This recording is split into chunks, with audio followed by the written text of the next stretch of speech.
How's it going, boys? Johnny Superbman here, bringing you another Questions with Superbman. And in this video, there's not a club game going on in the background. That's one of our games from the last OTP hockey night. So you might recognize yourself down there. But we'll get straight to the questions here. And the first one comes to us from 101 Hippo Lover. It's a great name. And he wants to know, why did I choose number 18 as my jersey number? Well, it goes back to when I was a kid. I always loved number 18. My birthday is on November 18th. So I guess I've always just tried to get 18 as my number for soccer, for hockey. Whenever I created myself in any type of video game, number 18. I guess I'm a creature of habit. Once I find something that I like, I'm not superstitious where if something doesn't go wrong, I gotta change everything. Nah. I've stuck with number 18. I like the number, and that's pretty much the reason. All right, it's just my birthday. That's it. There's nothing special to it. It's just my birthday. So thank you, 101 Hippo Lover. The next two questions actually. It's not just from one person. I get these questions a lot, so I'm just going to answer them. And the first one is, why don't you show your face? Whoa, you guys want to see my face, eh? Well, I wouldn't mind, but the only problem is I'm one ugly-ass motherfucker, boys. I mean, I got 4 eyes, 3 noses, 2 chins, and only 1 tooth. So, I mean, I'm doing you guys a favor not showing you my face. I might break your computer screens, all right? So, we'll just leave that out. We'll leave that at that. But, the future, you never know what the future holds, so I'm just going to leave that there, alright?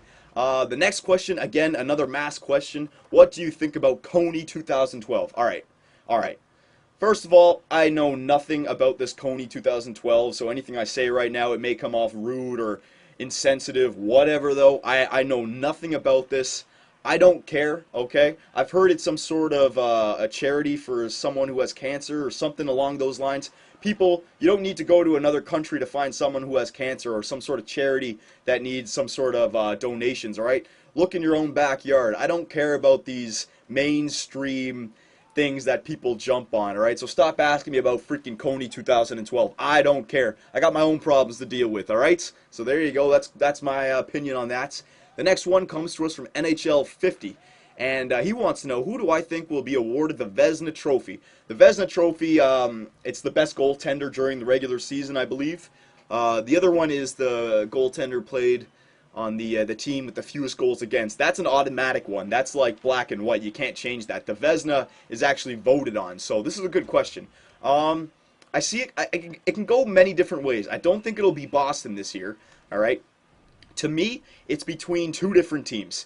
First of all, if Calgary makes the playoffs, if the Calgary Flames make it into the playoffs, it's all because of Mika Kiprusoff. So I'd say Kiprusoff has a very strong possibility of winning that Vezina Trophy, all right? I always like the goalies who are on, above average teams. They're not on the best team in the league, because then you can really thank your defense and just your gameplay style. But, I mean, if it wasn't for Kiprusoff, I mean, the Calgary Flames would not be where they are. So, I gotta say, Mika Kiprusoff, and the other one, Henrik Lundqvist of the New York Rangers. Now, they're that kind of team that I was just mentioning. They're an outstanding team. You take out Lundqvist and you put in, say, I don't know, like Martin Brodeur or James Reimer. Are they having the same season? You know what I mean? I think Calgary has, like Kiprusoff is more valuable to his team than Lundqvist is to the Rangers, but still, I think it's a toss-up between Kiprusoff and Lundqvist. But if the Calgary Flames make the playoffs and they make it to the 2nd or 3rd round, I gotta give it to Kiprusoff, alright? So thank you for that, NHL 50. And the last question, this one's pretty good, because I can talk about it for a bit. It's from The Random Things 23, and he wants to know, Johnny, what do you think of the NHL 12 legends? Who should have been added? Who doesn't deserve to be there? Okay. So this is a good question. It's broken up into 3 different ones. I'll just sum it all up into one. First of all, boys, it's the legends is a marketing scheme. Okay. These legends are going to be appearing in the game for the next 4 or 5 years. I know there's people out there, oh, Mark Messier wasn't a legend, Bobby Orr wasn't a legend. Boys, they're saving those guys for next year's game, and the year after that, and the year after that, okay? So yeah, you can ask me who doesn't deserve to be there. I could say guys like Jeremy Roenick and Chris Chelios. I know they're great, but they're not... Jeremy Roenick is not better than Mark Messier, and Chris Chelios was not better than Bobby Orr. But still, those guys still are legends in their own right for their own cities, for their own era, and they do deserve to be there. And it's, again, a marketing thing. People from Chicago want to use JR. People from Philly want to use JR. So it's a whole marketing scheme. I mean, next year you could see guys like Bobby Orr, Matt Sundin, who else? Who else? Pavel Bure, right? Like, there's plenty of players that they can just throw into that pool and call them legends, right? It's just a gameplay feature. They have it set up for the next 3-4 years of who they're going to bring out. The real question I want to know is, say they come out with NHL 13. You got Bobby Orr, Matt Sundin, Pavel Bure, Mike Bossy, Cam Neely, Eric Lindros. Lindros would be a cool pick. Oh yeah, Lindros would be great to use. Maurice Richard, even though he was in the Montreal Canadiens Centennial team.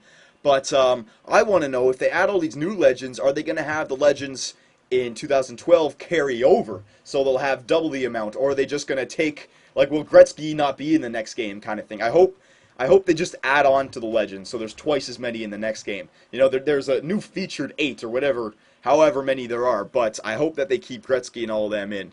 Because, you know what, I mean, I think it's cool that, you know, if you want to, you can put him on your GMO team. It's the real face, you know, I think that's cool. Give people the opportunity, because if you don't, people are just going to go into create a skater and create them. They won't have the real face and it won't feel right, but I'm telling you, people with their GM modes, they like to have those legends sometime.